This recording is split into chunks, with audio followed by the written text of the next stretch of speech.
Link 9. So I fetched a coffee from the pizza bar and we shared it, and Ginger told me about Captain Hook.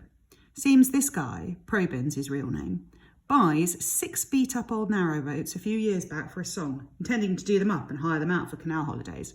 But when he finds out how much it will cost to do them up, he decides not to bother. He has a better idea. He's seen all the kids sleeping rough and he thinks, I know, floating doss houses, right? Dry kips, out of the wind, safe from crazies, no hassle from the fuzz, £3 a night. So he rips out all the fittings to maximise floor space or deck space or whatever, and works out he can cram 60 kids on each boat, all undercover, 6 boats. That's 360 kids at £3, £1,008 a night. Of course, it doesn't work that way in practice. He's hardly ever full, even in winter, because it's not easy to score £3. And anyway, some kids can't stand being closed in. But he's doing okay out of it, just the same. Ginger broke off for a gulp of coffee, and I said, but surely there's regulations, fire and that. Is it legal what he's doing? Ginger shrugged. Fire, health and hygiene, he must be well out of line. But nobody's bothered. I mean, he's getting kids off the street, see? Packing them away where the tourists can't see them, so the powers that be turn a blind eye. Where is this? Where's he got these boats? By Camden Lock. Do you fancy it? Out of the weather for once? I shrugged. Sounds okay, yeah, but I'm low on dosh. £3 for a kip will clean me out. No worries, he grinned. I met this guy today, owed me a tenner. He didn't have it, but he gave me 7. We're laughing. He must be working. Oh, yeah, sort of. Sells the paper. The big issue? Sells it at 50p, gets to keep 30. Lucky sod. Looked at me. Are we on them? I nodded, and we set off into the wind with our heads down, sharing Ginger's bin bag. 2 lost boys off to Never Never Land. Have you ever seen that famous diagram of a slave ship? Slaves crammed like sardines into every square centimetre of space? Well, that's what it was like on that boat me and Ginger ended up on. We parted with our £6 on the towpath where Probyn had his office in one of those yellow plastic watchman shelters. Didn't look like Captain Hook. He was sitting on a folding canvas chair wearing wellies, a wax jacket, a muffler, a knitted cap and gloves with the fingers cut out. He had smooth pink complexion and pale eyes and looked about 35. When he smiled, as he did when he grabbed our dosh, he showed very small, very even white teeth. He stuffed the coins into a bulging wallet, which he returned to an inside pocket. I was wondering why some guy hadn't mugged him for this when I heard a low growl and saw a Rottweiler the size of a horse gazing out from between his feet. Probyn showed his teeth again. Don't even think about it, kid, he purred. He must have been a mind reader or something. Then he pointed to the nearest of his boats, moored fore and aft to bollards on the bank. That one, he said, mind the gap. I've told you that it looked like a slave ship. What I haven't told you is that it stank like one too. You went through a narrow door and it hit you, the stench of too many damp unwashed bodies, too much lingering flatulence. There were 3 steps down, and then you were falling over sleepers, looking for a space in the poor light from a paraffin lamp which dangled unlawfully from the deckhead. We found a sliver of unoccupied floor space and bedded down, drawing grunts and curses from those we kicked and elbowed in doing so.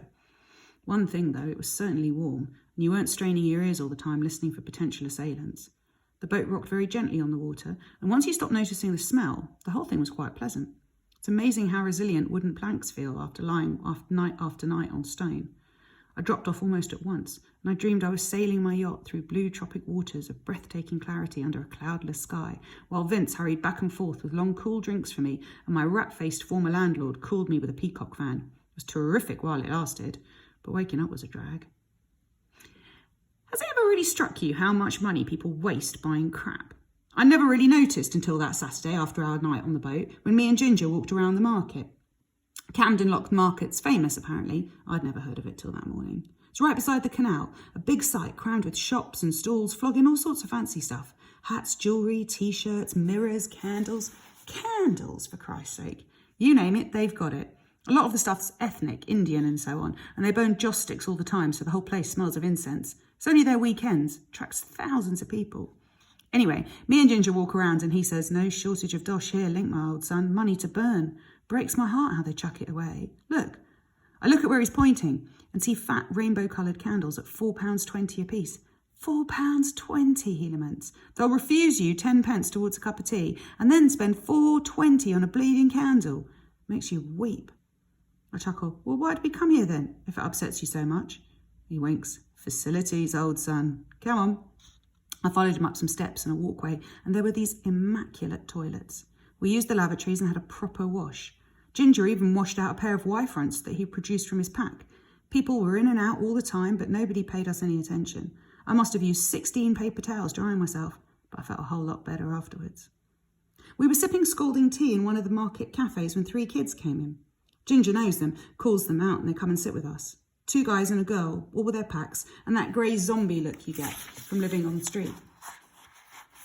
Ginger doesn't introduce me and they ignore me, talking 13 to the dozen with their chapped hands wrapped around steaming mugs. Where you been? How's it going? Do you ever see old what's-his-face nowadays? I sit gazing into my tea, feeling, what, jealousy, maybe? Apprehension, certainly. These are Ginger's friends. They've shared common experiences, have acquaintances in common. They know what he knows. What if he ditches me, goes off with them? If I was alone again, could I stand it? Do I know enough to get by? A name comes up. A jokey name, Doggy Bag. Do you ever see Doggy Bag now? Asked Ginger, and the girl shakes her head. Nah, she says. He vanished. One day he's in his usual doorway. Next day, gone. Found work, maybe, one of the guys suggests. Or moved on, says the other. This closes the subject, and the chat moves on, leaving me wondering how a guy gets a name like that. They get up eventually, shrugging on their packs. We do the same. None of us wants to leave. It's warm in the cafe. But the proprietor's giving us dirty looks. And we have no more dosh for tea. So we go before he can chuck us out. Outside, they say so long to Ginger, and one of them nods to me, and they're gone, melting into the crowd. Ginger's still here.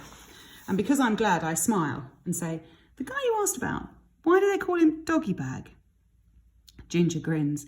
He used to hang about cafes, and when somebody left, he'd slip over to their table quick and drop their scraps into a plastic bag before the waitress came to clear. He couldn't bring himself to ask for change, so that's how he lived. That's why we christened him Doggy Bag. We left the market and trudged along the towpath, and I started thinking about Doggy Bag. And after a bit, I had to keep my face turned away from Ginger because I was afraid that he'd see I was struggling to keep from crying. I know it sounds daft. I never knew the guy, never even met him. But what I started thinking was this. I started thinking about how once, years ago, there was this baby, and his mum and dad loved him like mums and dads do, and they gave him a name, and they dreamed about what he would be when he grew up and what his life would be like and all that, and how they never dreamed that he'd be called Doggy Bag and live on scraps and be so unimportant that he'd vanish and no one would care.